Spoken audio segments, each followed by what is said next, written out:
there, welcome to another video in this little series of Star Trek ships that I'm putting together. This particular episode, as you can see, is the extra large USS Bonchune. It's just been released by Eaglemoss, and it's, I mean, I've always quite liked the nebulas, so I picked this fella up as soon as it became available. So, as it's been asked a couple of times to have a little look through of it, so I thought that I'd quickly do that for you, and I'll also be comparing it to another ship, which many of you are probably expecting anyway. So, without further babbling on, let's get in close on this. So we'll start off on the side here. So the external ring of the hull is metal. Top plate is plastic, and you can see, when I tilt it into the light, you can see the windows. Now, one thing that you can only just see is that the windows are actually moulded into the hull.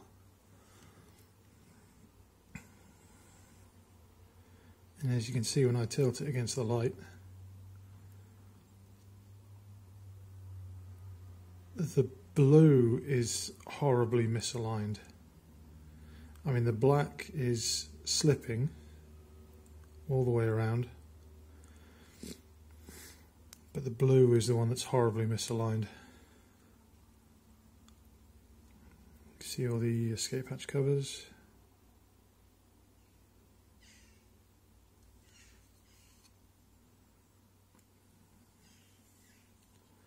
A couple of little moulding issues, but honestly I hadn't even seen that until I got it under the camera.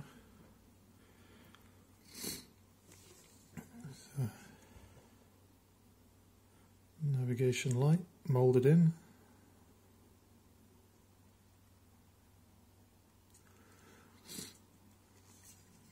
Just having a look at the name tag.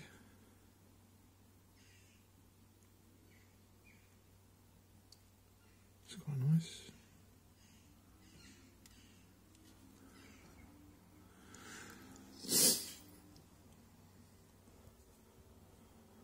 Lots of moulded in detail around the edges here.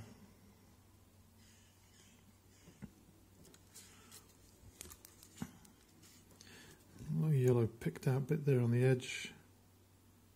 Probably an RCS thruster or something. I do love the Aztecing. I mean, it's kind of a bit up front here when you're close up to it, but when you're further away, you know, it just brings the depth, you know.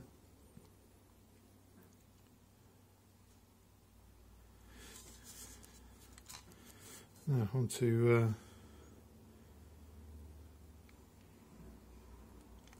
the bridge and this cool section of the back, which I think is gorgeously detailed.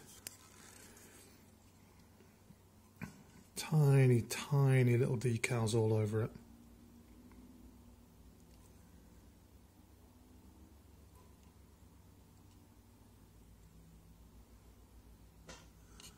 A little bit of paint miss there, but I guess that's supposed to be sharp to the edge and it's not. But all those tiny little lumps and bumps, greebly bits into the top of it, and that's beautifully painted. That is, that's tiny, but it's crisp.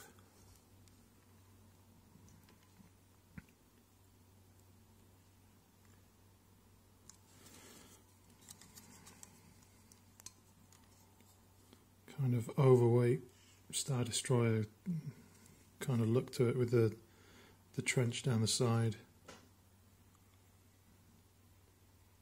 I can't see any detail within it. Some little lumps and bumps, but I think they're mostly just manufactured. Oh no, they are supposed to be there.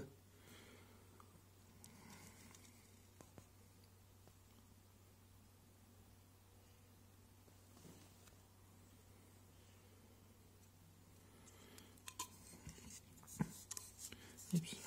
The underside of it. ICS thrusters with little black spots on them.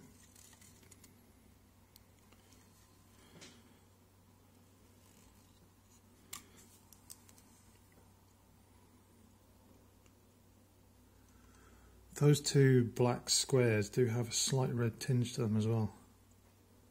So it's not all just grey and various other shades of grey.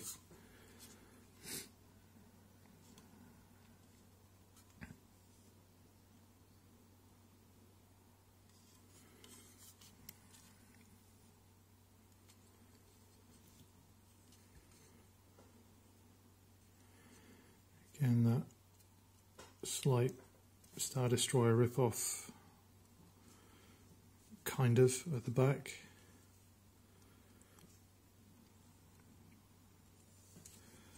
And again, the detail continues underneath, even down to the painting of the little greebly bits.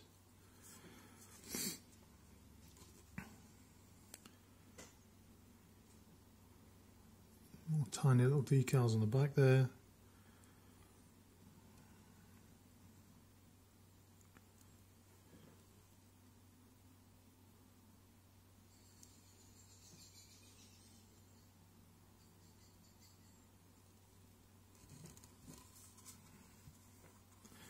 And then the underside.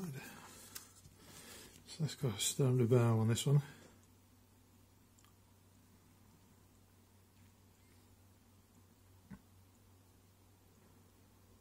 Tiny details. So I guess that's like the warp core ejection port or something. Minuscule, but still crisp. I mean, that's even the pennant and the tag is still crisp. On the side there, beautiful moulded in detail. The underside of the saucer is complete metal. And the moulded in windows, which actually are aligned-ish.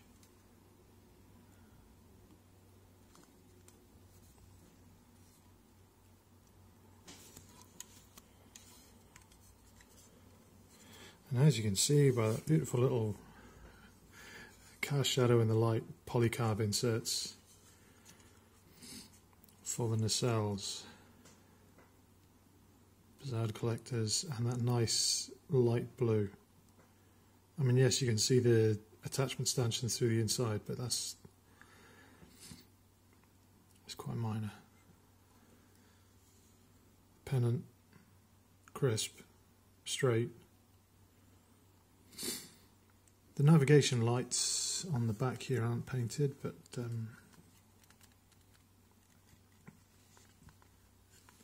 that's a 30-second fix. And again, the Aztecing.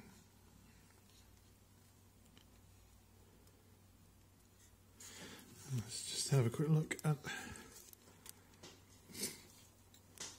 for a lot of people, is the highlight of these ships. I mean, that's lovely detail in there. Really, really lovely.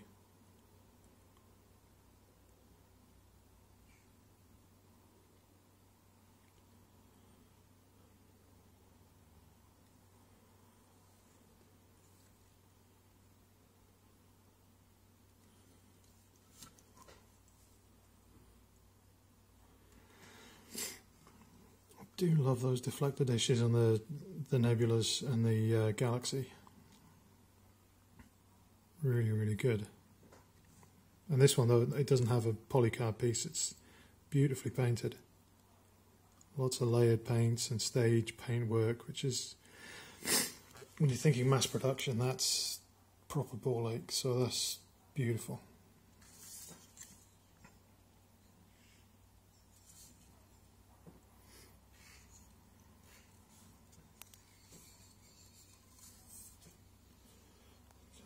Take the zoom out a bit. So, as before, this central part of the hull, plastic, plastic, plastic for the pylon struts, plastic for the engineering hull, wibbly wobbly, but it's quite thick.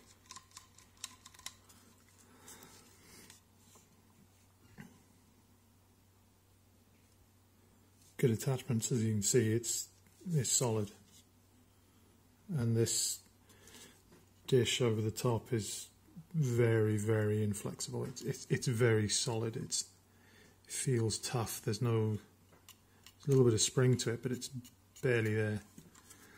And like I said, the whole of the undersection of the hull is metal. It's got a cracking profile on it. I love that. It's just so compact.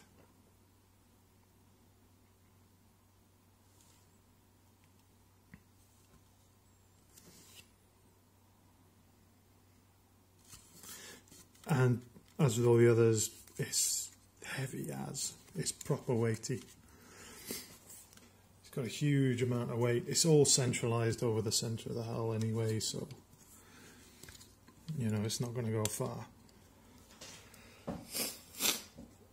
Yeah, and it's a little bit wobbly on the base, but you know that's a huge amount of weight that thing is supporting through the centre of that column, and you can see it just bounces a little bit. But obviously, once he's on the shelf, you know, there's none of that. Once you've put it on the shelf and stood it up, and it's very tidy indeed. Now, obviously, it wouldn't be fair to look at that without looking at its forebear. The XLD is one of the largest space-wise XLs that they've got. Same hull, same design, all metal for the underside, plastic dish in the top, plastic, plastic, plastic, and it's a similar sort of thickness for the nacelle struts and the pylons as well, so it's fine. The deflector dish in this one obviously is a little bit plainer, not quite as detailed. It's definitely very basic, but it's got a lot of moulding, so it's huge potential if you wanted to, well, if you really wanted to get involved with an airbrush and really do it some justice and put in those gorgeous colours that you see in the artwork. Fantastic. So looking at them together,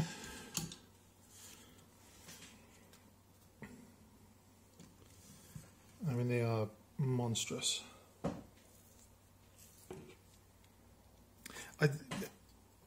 The differences here, I mean, obviously noticeable is the slight colour differentiation between the D and the Bonchune.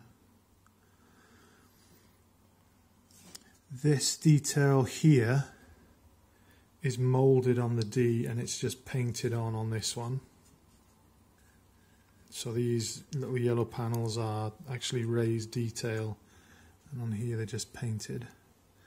The escape pods, and the escape pod hatches, sorry, are far, far, far more paint detail oriented on the Bonchune than they are on the D. Looking at the name plates, plain black with the red outline for the registry, plain black for the nameplate, black red outline for both the name and the registry. And honestly, the red lining for the registry I think is a little bit better on the Enterprise than it is on the Bonchune. I think there's just a little bit, I mean obviously that could be to do with the actual digits themselves. I mean that 9 and the 5 is very, very complicated. The 1701 is clear and crisp. Clear definition around the black, and then the gap, and then the red.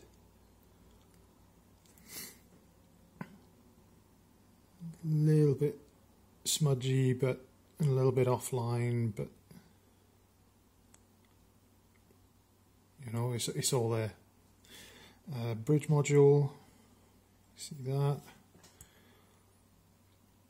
Yeah, it's exactly the same.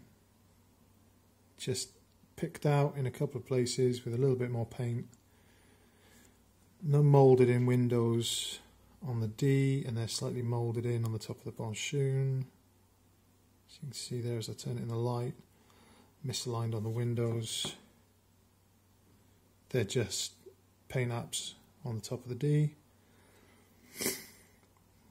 Back end with the main shuttle port there.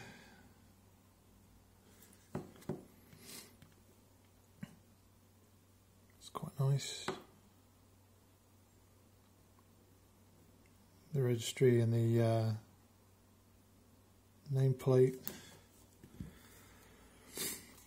Almost impossible to see into it on this one, but the grill is there, but obviously there's no detail underneath that, and no paint apps to be applied into that space. Looking around at it,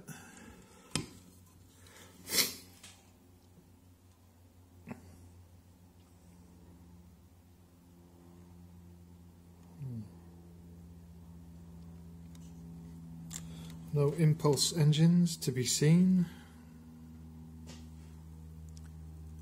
I mean, I guess that could have just been because it was difficult to paint them in, but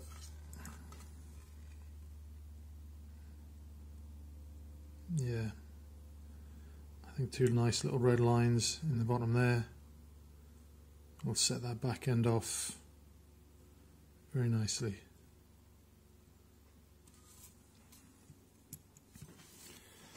Weight. I think the Bonchune is heavier. I think the Bonchune is quite a lump heavier. I think the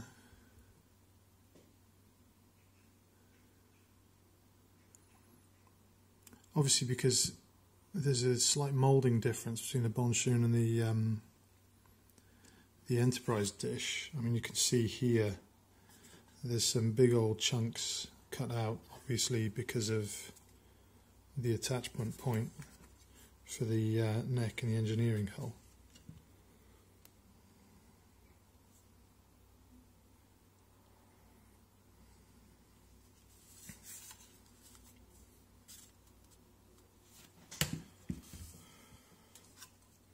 Yeah, the Bonchune is definitely the heavier ship. Definitely a bit more weight. Oh, in case any of you are wondering, I know some people are interested in that. There you go.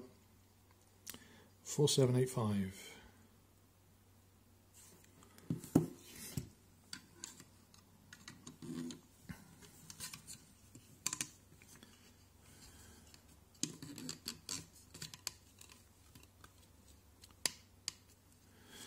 Mounts into the back there like that.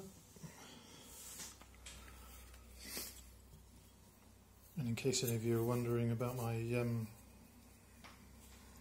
D, there you go, 128EA/A.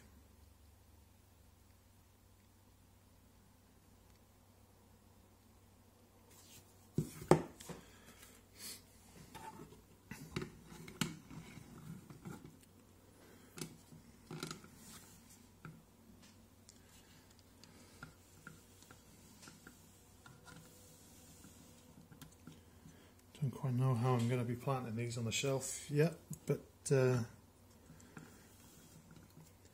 think there's going to need to be a little bit of rearranging going on to fit that big old fella in there. So yeah, that's a quick look at the Bonchune.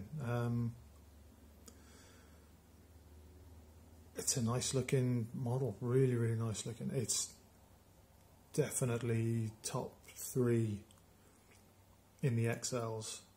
I mean, I think definitely my favourite XL is Voyager, but that's just because there's so much detail that they can pick out because of the scale, and it's, you know, it's so much more detailed than any of the other boats that are out there. The scale on these things, I mean, they are vast. So the actual scaling to get them down to roughly the same sort of size is, you're not going to pick out all the detail. So yeah, this is definitely, I think, probably number 3 because I'm a massive fan of the Thunderchild. And then this 3, the D number 4, and then on down the line. But this is, I mean, I think it's a really, really nice ship. If you're into the whole next gen Star Trek, and you know, I know some people have specializations as far as their collections go. They'll only collect next generation ships, or they'll only collect original series ships, or they'll only collect their favorite Star Treks. So some people don't want to touch the Disco Prize and the Discovery ships, or some people don't want to touch the Picard ships, which is something else that I could probably talk about, because the Zheng He is one of the most hideous ships I've ever seen. It's horrible. The model is accurate, but the ship is hateful, and that's, I guess that's new Trek. I just think that the next generation ships were some of the most well thought out ship designs. They were classic Trek, but still futuristic enough to be in the lineage, and that's one of the things that I absolutely love about these ships. So yeah, thanks very much for watching. I'll probably be throwing some more videos up when other ships arrive, obviously, like the Edison. I've got the Enterprise F refit, which is on the way. Like I said, I've got the Zheng He. If anybody wants to see that one, I could do a quick tour of that ship as well, if any of you are thinking about buying it and wanted to see one in the flesh, or see one other than the glamour shots on the website. So yeah, thanks very much for watching. I hope you enjoyed this little look around the Wobbly D and the Bonchune, and I'll hopefully see you again on another video soon with the online series, depending on how long it takes for the next ship to arrive. So excellent. Thanks very much for watching, as I said, and take care, and speak to you again soon. Thanks. Bye.